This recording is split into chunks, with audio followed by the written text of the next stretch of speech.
Hello, good day, wherever you are. It is that time of the week where I catch up with an inspiring musician, and this time we have one of the legends with us. He is a Billboard Top 10 artist. He is considered to be an absolute legend in the American roots music scene, and I'm very inspired by his body of work. He is currently on tour, and he's joining us all the way from Florida. So please welcome the man who actually needs no introduction, Grant Maloy Smith. Grant, how are you doing? I'm doing great. Thank you for having me on your show. And it's great to be heard by all of your listeners. Thank you for that. Thank you. Thank you very much. And I'm sure you have many inspiring anecdotes and stories to share with us. So I look forward. I look forward to the chat. I look forward to the chat and discovering more about your world as well. So that'd be quite fascinating. So as you know, I told you on the next big thing, we have a tradition where we ask the guests to kick things off by sharing two things about themselves. And one is a fact and one is a fib. One is fiction, but only the guest knows which one's which. Okay. And me, unsuspecting me, has no clue. So if are you good? Are you good to go with that? Yes. You got two things for me? Okay, go for it. Two things. I do. So one thing is that until I was a musician, I was an artist, and I did paintings and that kind of thing. And I even went to art school, and my whole life I was going to be an artist until one day I decided to become a musician. And the other thing about me that's absolutely true is that I was in high school and in college, I was a championship swimmer and diver. Wow. And wow. won lots of trophies and won lots of awards. Champion swimmer and diver. That's fact number two. I mean, that's number two. Statement number two. While in high school and uni. And the first statement was that you were into visual arts. And you did that for a long time until one day I suppose you picked up the guitar and decided to be a musician. So, I'm actually, this is just me guessing, right? It's not some intellectually deep analysis, but I think of statement number one is fact, and that you were into the visual arts. And then one fine day, music drew you and you realized, oh, I can do this as well. So I'm going with fact, and maybe you were okay at swimming and diving. I'm not sure if you were a champion swimmer or diver. So fact is statement number one. You are correct. Yay! You busted me. No, that's great. So tell me about the visual arts. I mean, you were into painting? Is that what you were? Yes. Yeah, doing? Painting and drawing. Yeah, like professionally, like you were. Yeah, that's what I was going to be my whole life, right up until. Well, I just was good at it. From even when I was like 5 years old, I was really good at it. But I was also really good at music. I could play anything I had no idea how to play music, but I could play things by ear. I could just play. I could sit down at a piano and just play it, even though I had no idea what any of the notes were or anything. Or I could pick up a guitar and figure out how to make the same chords, even though I didn't know what a chord was, when I was 5 years old. Sure. But I was also... I think people could get the art thing more so than they could because you can see it, It's kind of permanent. Music comes and goes, you play it and then it's gone. Back then, because it was before I could record anything. So it was kind of transitory, whereas art is something that you put indelibly on paper or canvas. Yeah. And so that was my life trajectory all the way up through when I was about 19 or 20 years old. I was even to art school. But at the very end of high school, before I went to college, I got really hooked on the music part. And and what was your first significant foray into music? What was the sort of the introduction or inflection point?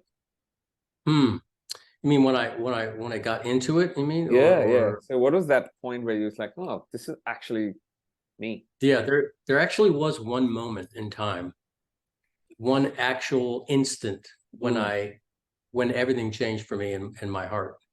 I was at the end of high school, like the last few weeks. And at the end of high school, when you're a senior and because I never could do a study hall. I couldn't stand to do nothing. So I took every class I could take. By the end of high school, I was taking even classes for sophomores and so on, because I just couldn't stand to sit in study hall. So, but at the end of that year, in our school, the seniors could walk around. If they could go in the courtyard that that the high school had. And I was walking through this courtyard. It's an outdoor courtyard.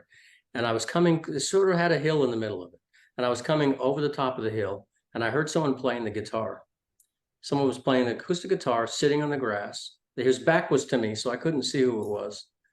And he was just had a whole bunch of people in front of him who were listening, and he was singing and playing. And I was like, wow, who the heck is that? As I got closer, because I never would have done that. I was never not brave enough to do such a thing in high school at that level. Sure.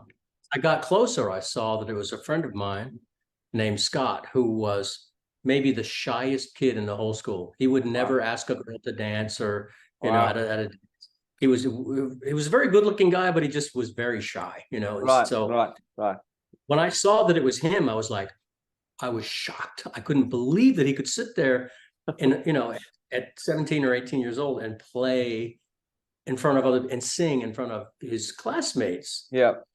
Stopped dead. I stopped dead in my tracks, and I stood there with my mouth probably hanging all the way open, and I couldn't process that, you know. I couldn't believe it. Yeah. And the more I looked at him, and then I looked at the crowd, and they were like girls that were like just staring at it, you know, batting their little eyes, and I thought, I gotta get me a guitar. I gotta get me a guitar. And a week later, I had a guitar that I paid $15 for at a yard sale. Wow. And that was the moment. That literally was the moment. Do you thank Scott in your award-winning speeches? No, I should. I've mentioned him many times, but I don't even know where he is anymore. I have no idea what happened to him or where he went. Wow. I owe him a lot for that's a story. Wow, that's great. And did he take up music? Is he in the music? Do you know? I have no idea. I've tried to search for him on the internet. I can't find him. I don't know where he went. I can't track him down, but I hope to find him someday and tell him what an influence he unwittingly had on me. He has no idea. That's fascinating. That's fascinating. That is so interesting. That I can visualize it, right? That's a movie scene, actually. You know, it's like it really is. Awesome. Okay. So then you went into music, and look, I mean, I use the word genre very carefully. This is not an attempt to box artists or anything like that, but just to understand, you know, the primary style of music. American roots is what you're known for. Is your Yes. Yeah. Some people call it Americana or American roots, but it's all the same thing. It's sort of what we call jokingly the island of misfit toys, meaning that it doesn't really fit neatly into any major genre. It's not exactly country music. It's not exactly folk music. It's not exactly bluegrass. It's sort of a strange mixture of all these things. It's none of them, but it's kind of all of them in one. And everybody that does Americana or American roots does a little bit differently. Some people are more country, some people are more folk, some people are more bluegrass or blues or whatever.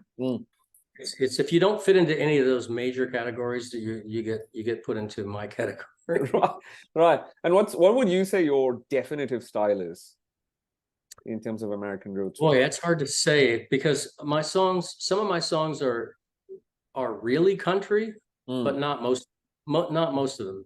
But some of them are definitely 100% country songs, whereas others are somewhere in the middle. They are American songs because they don't fit exactly into country. You know, country is a very defined, like pop music or jazz or R&B. It's very defined in terms of what it has to be, what it has to encompass in order to be really to fit neatly into that genre. And most of my songs don't fit into any genre other than the catch-all of American roots. Right. Fair enough. Okay. And body of work includes what, 6 albums, something like that? Yes. Okay, exactly. Fantastic. And recently, in like the last 5 years, I've taken to making theme records. I've made 2 of them already, and I'm making a 3rd one now, where the record is about something from history or from culture in general. The first one I did was called Dust Bowl, American Stories, which is about, in America, in the 1930s, so like 90 years, we had this enormous drought in the middle of the country in the Great Plains. Caused a cultural change, too, because people left that area and went out to California, and they went to other places where they could make a living, where they could grow things. It didn't rain for 10 years in that part of the country. It was a terrible environmental tragedy, but it led to a human set of events too. And then I recently made one called Appalachia, American Stories, which is about the part of America called Appalachia, which is like Eastern Tennessee and Kentucky and West Virginia and the western part of Carolinas and Virginia. It's where my family's from and where American roots music is from, actually. So primarily. Right. And so it's all about that. And now I'm making one about the Mississippi River, which is the biggest river that we have in America. It's more than 2,000 miles or about more than 3,000 kilometers long. Goes from Minnesota at the very top of America all the way down to the Gulf of Mexico and New Orleans. So much history and culture. The blues music was born on the Mississippi River or right next to it, in Memphis and places like that, and New Orleans, of course. And so I'm making a record about that now. Fantastic. So I make theme records, basically. Fantastic. No, that's great. That's great. Now, I like to have certain themes to my music. They don't necessarily follow the part of a larger story, but I like to sing to a certain theme. So I completely appreciate and understand that. So it's great work. And as you know, and as we were discussing, I just been accepted by the Recording Academy as a Grammy voting member. Congratulations. Which is very exciting news. Thank you. Thank you. And the journey since has been very good because I've met all these extraordinary musicians that I've heard of, never thought possible that I'll reach out to them, including yourself. And I'm like, okay, this is really cool because I'm getting to know a lot of people. I'm getting to know a lot about music and not just limited to sort of my, influences. And so it's been very fascinating being able to do this. So, I'm very thankful that you're part of this. And so, this year for me is more about understanding, more about the Recording Academy, more about the Grammys. And, what is your learnings been? You've been with the Academy for about 12 years, you said, as a voting member. I'm sure there's lots changed. What has changed? And what are some of the, advice you'd give to new voting members like myself? Well, I would say use the opportunity, and I think you've been doing this, to meet as many people as you can, because this is your community of peers. And that's one of the benefits of being part of the Recording Academy, is that you can meet so many people you never would have met any other way. People from all over the world, people from every genre, and people who are in all parts of the music business, not just songwriters, but producers and engineers and players, people who don't write, they play. And there's so many. I think that's a very rich environment of talent, that you get access to by taking part in Academy events and coming to the Grammys if you can once a year. If you can do that. I know it's all ways to travel and expense. Even in America, it's expensive to go. But especially when you're on the other side of the world, it's even more expensive and time consuming to come. But at least go once in a while. It's really and there's all kinds of things around it too that happen. Like I do hope to make it maybe next year or at some point. And part of the reason I sort of did that, as you said, other side of the world, it's very lonely out here. Like I was trying to find out other voting members, and I'm not really succeeding. So I'm like, man, this feels very lonely. I want to meet people. Which is good, which is great. Thanks for that. Well, I'll try to hook you up with a few people. In fact, a very good friend of mine, do you know Wouter Kellerman? He lives in Melbourne. He is Wouter Kellerman lives in Melbourne? Yes. I know he's from South Africa, but he lives in Melbourne about half the year. Really? And he's a very good friend of mine. We've traveled the United States together several times. Right. For weeks on end, driving around the whole country. Wow! No, we've been exchanging messages, and he's a two-time winner, right? At the Grammys. At least I think he's got 3 nominations, but he's at least twice that I can remember. I was when he won his first one with Ricky Cage. Yes, with Ricky Cage. Yes, 2015, I think it was. 15. Yeah, I was sitting right behind them both when they won that. Fantastic. And wonderful! I didn't know Wouter Kellerman was from Melbourne. That is. He's from South Africa, but he lives in Melbourne. Lives in Melbourne about half the time. He goes back and forth. I think he's in South Africa now. He was just playing in Durban. Yes. He had some big Philharmonic orchestra performance. And I believe there's Marty Das as well from Melbourne. Yes. So you know him? I haven't met him yet, but through a common friend, we just got introduced, and he was Yep. very kind, and he spoke to me before his travels. So hopefully I'll get Muddy on the podcast as well. You should. He's a great artist. He's just dropped a new album just now. Yeah. And he's a really good guy. Yes. No, fantastic. Great to hear. No, it's been very warm. People refer to it as the Grammy family, and honestly, yes, it feels like that. Exactly. That's what it is. Great. And we support each other. We support each other, yes. Even though he and I are in the same genre, but I was happy to vote for him last year. I didn't really enter in American Roots last year, but even if I had, I would have voted for him because his stuff is great. It's different from mine, but it's amazing. Wonderful. No, I can see that camaraderie and that sense of musicianship. So it's great to see that. And I believe you're entering a revised, version, a Grant version, if I may, of A Scarborough Fair. Is that correct this year? Yes. Yeah. Tell us about that. Sure. So even 2 years ago, Kevin Lucas, who's an artist, he's a marimba player, percussionist, and a really masterful marimba player from Southern Illinois, which is kind of in the middle of the U.S.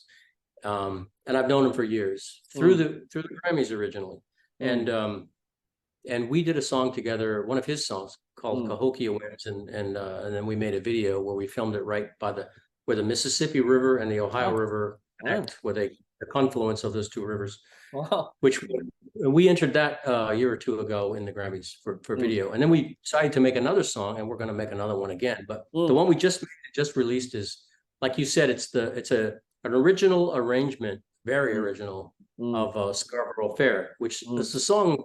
Most people think it was written by Paul Simon, but it was really written hundreds of years ago. Right. It's an English folk song.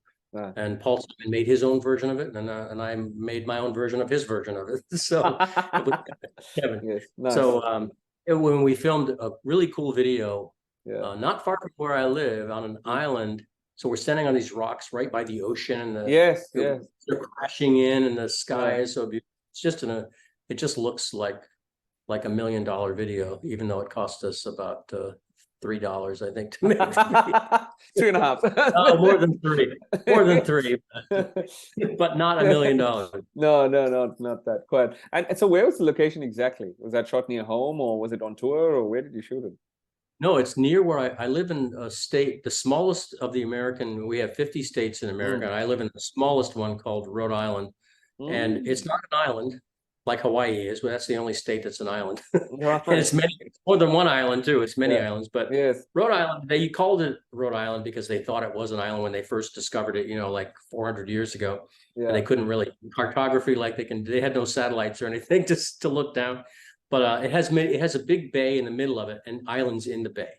And we filmed it on one of those islands called Connecticut, which is maybe 30 minutes from my house. And it's really beautiful. It's, right now, as we speak, I am ideating, and I guess we're in the pre-development stage, let's put it that way, development / a bit of pre-production for a music video of mine, which is just a single, and it's a romantic ballad, and we came up with a nice concept, and we were location scouting. But when you described that place, Rhode Island, I'm like, oh man, I wish I was close enough. It's a little bit of a drive for you. Yeah. And that will start costing more than $3, So yeah, sure. Like all you have plenty of beautiful locations where you are, I'm sure. We do. We're not spoiled for choice, but it can be a bit difficult with weather conditions change pretty quickly in Melbourne. And so to find a reliable day is that's always the risk.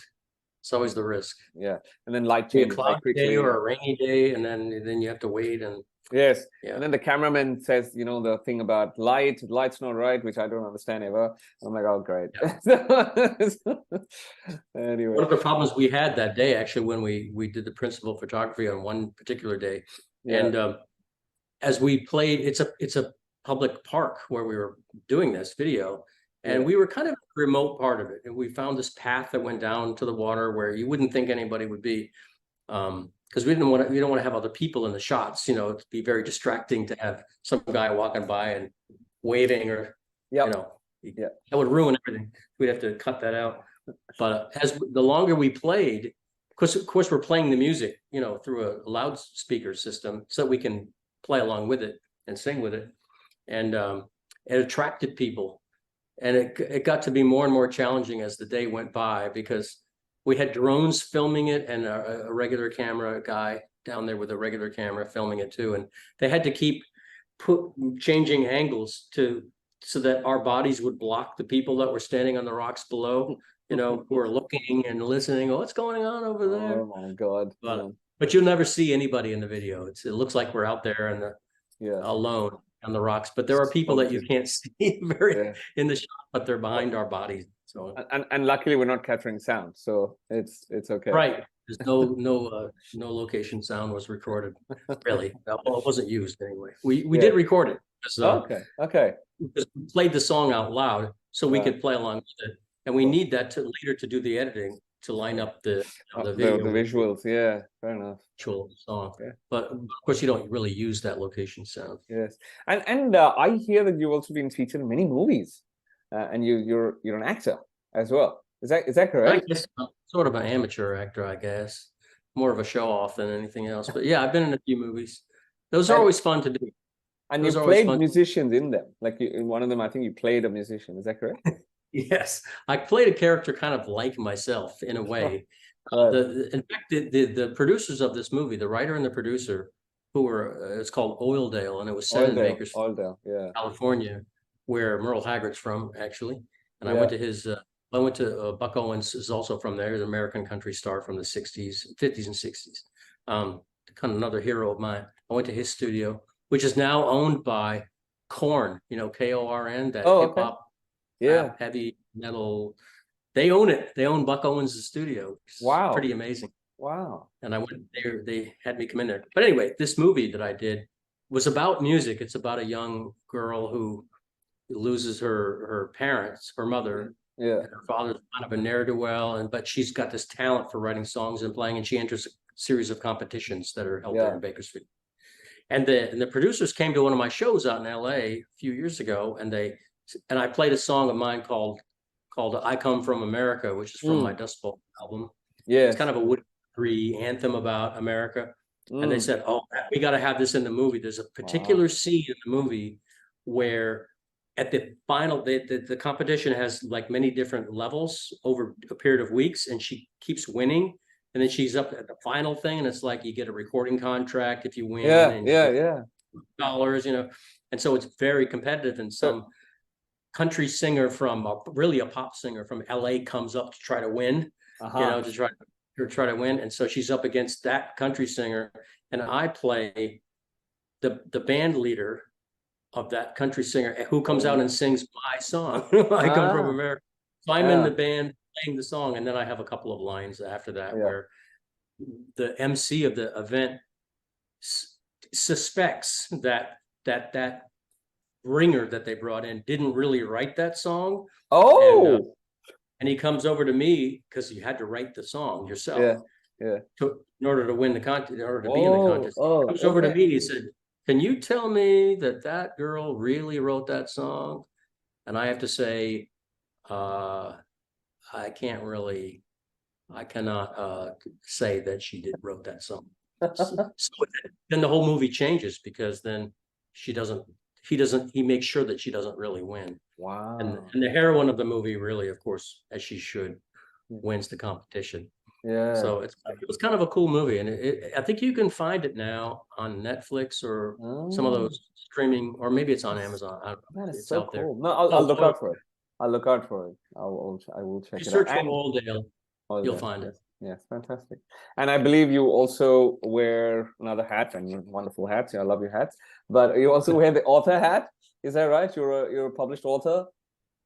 Yeah. The funny thing is, I never expected that to happen, but I wrote a song called Fly, Possum Fly. It was meant to be just kind of a funny Christmas song about where it was meant for children, really. Yeah. So Santa Claus, you know, he flies around and he lands on my dad's house, and then Rudolph gets sick. This is the story of the song. Right. And he gets on, and my dad has possums that he feeds every night, and he comes up and Santa puts his magic dust on the possums, and then they hold a sleigh, and they saved Christmas. So I had a because we were all sick. Right, yeah, Rudolph got sick. He got better, but don't worry about it. He was fine the next year. But anyways, my publicist positioned that song. He propositioned it to a book publisher called Headline Books that publishes all kinds of books, and they're the largest independent publisher, in fact, in the country, in the U.S. And he said that you should make that into a children's book. So I did that, and then I made it another one after that too. So see, that's where the art comes in, because I did all the illustrations myself. Because that's really interesting, because that was going to be my next question. Have you considered going back to visual arts and sort of marrying that with your music or other creative, art forms? Well, I do in a sense, because I do my own album artwork, and in fact, for my previous record, my last record, Appalachia, American Stories, I wrote a book about all the songs to put them in historical context, and then did all the graphics. And you designed the book cover as well? Of course, yeah. Yes, of course. Yes. Good. So everything's coming together right. It's synergistic. Fantastic. No, great to hear. Okay. And so you're on tour currently right now, and I believe the tour is coming to an end. Tell us about the tour. Where all did you perform? Yeah, well, I started in the northeast of the US, and then I went out to Ohio, the northern Ohio, and then worked my way down. We have a big highway here called 75. I worked my way all the way down 75, 1,000 miles, or 1,600 kilometers, to come all the way down to Florida. So that's what I did over the last week and a half. And the last night was really the last show in Fort Myers, Florida, on the west coast of Florida, most of the way down. And now I'm free and clear. I can work my way back home again and visit some friends, a couple of fellow Grammy members, some family members, and friends. Fantastic. And you performed Scarborough Fair in your set? I didn't, because it was me. I was doing a solo acoustic stuff, and if you see the video and hear the song, you'll know that I will check it out. Absolutely. It's almost impossible for me to, because Kevin is playing the marimba, and I guess I could play a normal version of it, but it wouldn't be the same. Well, it wouldn't be the same. Excellent. Okay. So, Grant, I mean, you've done so many things, and you've done all of them, with aplomb, with the high degree of professionalism and skill. And many of us, I mean, me included, I've grappled with the role of music in my life early on. It's been 23 years, and I love music, always. But when you're young, you get a bit mixed up with what does the world expect of you, and then there are other well-wishers who say, you should probably do other things. And so I see people here, and they're always caught up in the rat race of life, paying bills and families and mortgages and all of that stuff. And they don't, they get stuck under a rock, which they never really come out of. And I've seen that, I've experienced it myself. And I've felt what it feels to, come out of that shell and express yourself creatively. You just feel the freedom in it, which is kind of what was the genesis of this podcast as well. I want to do something to inspire others. Now, and we always see success stories. We see overnight success stories, some of them, and we go, well, that would be nice if I was like that. And what are your observations? And this really is, the main point of this show, and I'd really love to explore this. Is what, according to you, is the one must-have or non-negotiable for someone to be the next big thing? Wow, I have to boil it down to one thing, huh? You don't have to. You can tell me more, but I'd love to flesh it out. Yeah, I think if someone's going to redefine, an industry or a genre, usually, they have to be. A couple of words come to mind. A couple of adjectives come to mind, or adverbs, like absolute artistic integrity. You have to have integrity, like not to sell out to whatever the masses want or the record label wants. And you have to be authentic and original. It's kind of the same thing in a way, in some way. But you certainly to be like the next, like if you wanted to be the next Beatles, right? Why were they so successful, 60 years ago? combination of things. Like timing is a lot, right? You can't really control that. But would they have been that successful if they came out 10 years later? Who knows? Probably not, right? Timing was kind of everything with them, which no one can really control. That's just luck of the draw. But they clearly had amazing songwriting talent, and they had an amazing original look and sound, right? They didn't really do anything that new, but they were original and they were true to themselves. Not just them, but I think anybody that comes along that becomes the next big thing has to be original in some way, in some very significant way that means something to people. I mean, just because you put like a red brick on your head, okay, that's original, but who cares, right? It doesn't inspire anybody. It doesn't make people want to look at you. You're just weird. It's not coming from so the it has right to be place. It has to be original, but with significance. And be original with significance. So I think so. I'm going to replay some of what you just said. So artistic integrity, authentic, original, and significance, right? I think that was a right. Otherwise, why would anyone care? There's a million artists out there, right? You have to connect with people. It's music is about people, and it's about emotion. It's about connecting with people. It's not just intellectual. I mean, you should be somewhat intellectual in the sense that you don't write songs that are stupid, but that means something to people. But they have to connect to the heart, not just the head, but both. And so my teacher has often told me that art is about expression of emotion, and that emotion's got to go land. It's got to go connect with the audience. So it's always interesting discussions around technical prowess and emotional ability. So I mean, he says I'll accept some shortcomings technically if from a live thing, but as long as the emotion lands. So so it's very interesting. And I must confess that when I started off singing, to be honest, I had a good ear and still do, and I was able to reproduce things quite naturally, going, oh, okay, this is coming to me quite easily. And luckily I had the voice to do it. And but then it was all imitation. It was all at the beginning, at the beginning. And I in fact sounded like a popular singer. And I got typecast into that box, and I enjoyed it, I must confess. And until a very popular singer in India called Shankar Mahadevan, and he's a superb artist.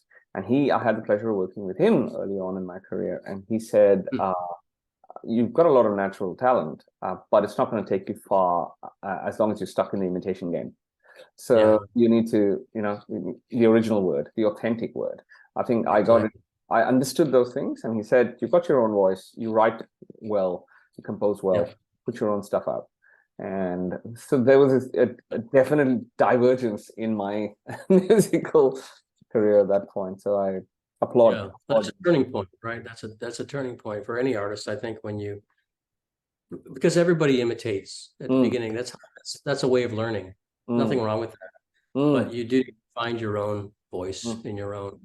I mean, metaphorically speaking, you need to find your own voice and your own everything. You need to define yourself. And sometimes I'm always amazed when I see, for example, like a young person, like really young, even 15 or so, and they're just absolutely original and they're great at singing. And I'm stunned by that, because I had to be an adult, before I could achieve that, because I'm a late. But some people are not.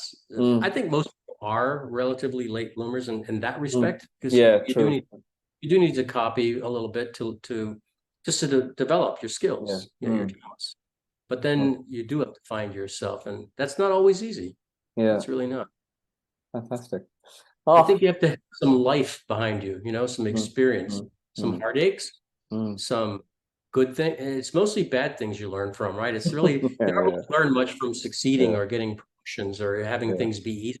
You learn who you really are, and you learn how to overcome adversity when you face those adversities. When you face heartache or tragedy, whatever it is, something that challenges you and makes you become you. That's when you reach deep into yourself and find out who you really are. Not when things are easy, when things are hard. Mm. And there's a lot of songs in there too. There's a lot of songs. Most songs are about some kind of heartbreak or whatever, because that's what pulls the emotions out. Absolutely. And we've all been through that roller coaster of life, and we all ride that. And in fact, even so, the song that I'm submitting to the Grammys, it's first time as a voting member. I'm very excited about that. I did the submission form the other day. Very nerve-wracking. It's just one song that I was like, oh crap, am I doing this right? So it was exciting, nerve-wracking at the same time. And that's a song born out of not tragedy per se, but I am an only child, and it was an intense experience though, because I moved out of home. And my mother really grappled with that, even though she didn't express it as much. And I knew she was kind of trying to cope with it. And I didn't express myself either to her verbally, like we're close, but we didn't sort of really talk about it. It was unsaid. But I decided to write a song about that.